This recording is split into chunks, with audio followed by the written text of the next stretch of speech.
In this video, I will be covering the basic steps, step by step, on how to proceed with a fairly immature cataract doing direct chops or vertical chops. This is especially for surgeons who have already covered basics of phacoemulsification, that is, learning the stop and chop, learning divide and conquer, and then progressing to the direct vertical chops. Here's how you go about the surgery. It is also for those surgeons who want to learn basic phaco and see the steps, as it should be done. So initially, after your block, you're now first of all doing your 2.8 millimeter phaco incision, which is a posterior limbal incision. Okay. After which you go ahead and place 2 side port incisions. I would always advise all beginning surgeons to place 2 side port incisions. Now either you can stain the capsule if you're not confident, or you can go ahead with viscoelastic and start with the viscoelastic right from the opposite limbus and come towards your incision and fill the chamber. There should not be any air bubbles within the chamber. Now look how I have bent the needle. I have made it at an angle so that I can see the tip. So when you enter, go at an angle through your side port. I make a vertical cut and then turn the flap, and look, I am engaging the undersurface of the flap and using only shearing forces. As long as you don't migrate into the zonular area, you will be able to control the rhexis. And always a beginning surgeon should do this. They should remove this flap, so that sometimes this flap can still be attached and you do not know. So by removing, you are ensuring that the rhexis is complete. Do your hydrodissection in multiple quadrants and decompress every time you do hydrodissection. You can either rotate the nucleus with your same hydrodissection cannula, or if you're not confident, put in viscoelastic and rotate with your Sinskey hook.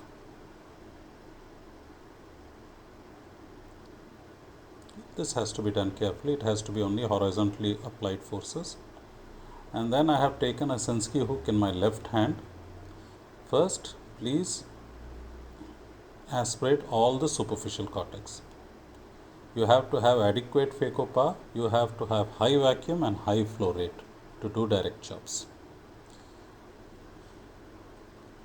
So go in the mid periphery, go into the nucleus, and once it's buried, engage the nucleus on the other side with the Sinskey hook and engage phaco and go towards the Sinskey hook, and as you reach it, laterally separate. It's not a good idea for these air bubbles to be, it's very disturbing. So take them out. Now you can see it even better. See, I have engaged the central part. Once I have got adequate vacuum and I am holding it, I go in with my Sinskey. You can either do a quick chop or you can do the woodcutter's technique. Disengage, rotate it, and similarly do other fragments as well. Make sure you can see the entire PC after separation. That shows that you have adequately separated. Sometimes you may not get, see, like this has broken away. Don't worry about it. Don't persist with it. Okay, in my case I did it, but do not persist with it. You just rotate it, go to another fragment and go ahead and fracture that. So here my parameters are 400 millimeters vacuum and 40 ml flow rate. So once you have got your fragments, take one by one and eat it up. This initially in the beginning stage, you please do it at pulse rate, using pulses. Go at a very high pulse rate to avoid chatter, and with the same vacuum and adequate power and same aspiration flow rate. I usually do not come out of the anterior chamber. I try to do everything one shot so that my chamber is stable and there is no unnecessary fluctuations which may make the pupil shut down. Once you have got all the fragments out, come out, go in with a bimanual, first the irrigation probe and then just engage the cortical matter, make sure it is completely occluding your tip and then take it out. Just sweep it out of those furnaces and take it out en bloc. Don't take it out fiber by fiber.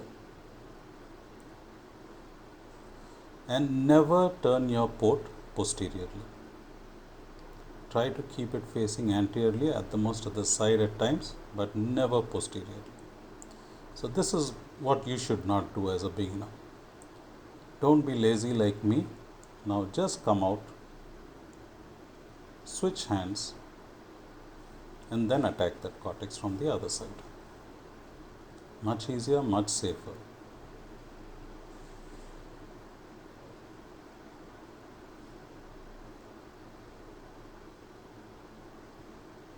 And there, that's done.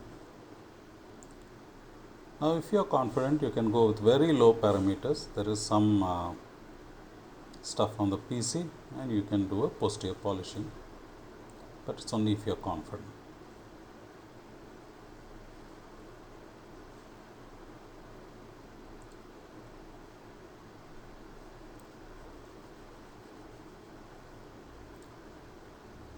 Once that is done,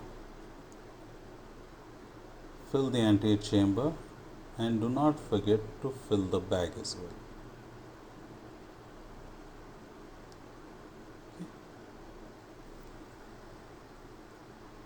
Always try to coat the cornea, keep the cornea moist, and when you are loading your lens, always do it under microscopic control. Don't try to do it naked eye.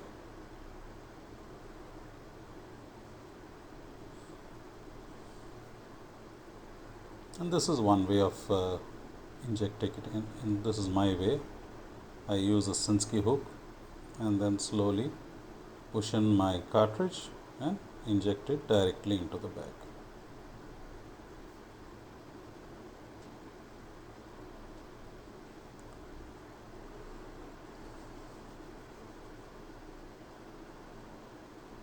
It's well inside the bag, so I don't need to do anything else. Then take my bimanual to aspirate all the HPMC within the chamber.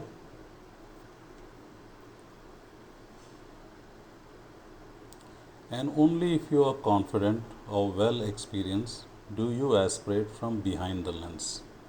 Don't do it if you are not experienced. This step is not necessary. You can just tap on the lens and bring out the HPMC. But if experienced, you can go behind the lens and aspirate all the HPMC.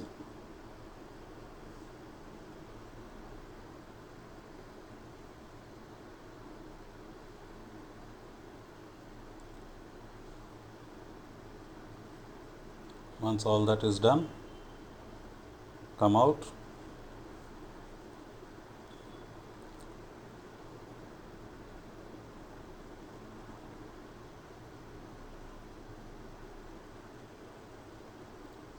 put in your intracameral antibiotic, hydrate the wounds, always check whether there is any leak by performing the bounce test. Thank you for watching. I hope this video helps.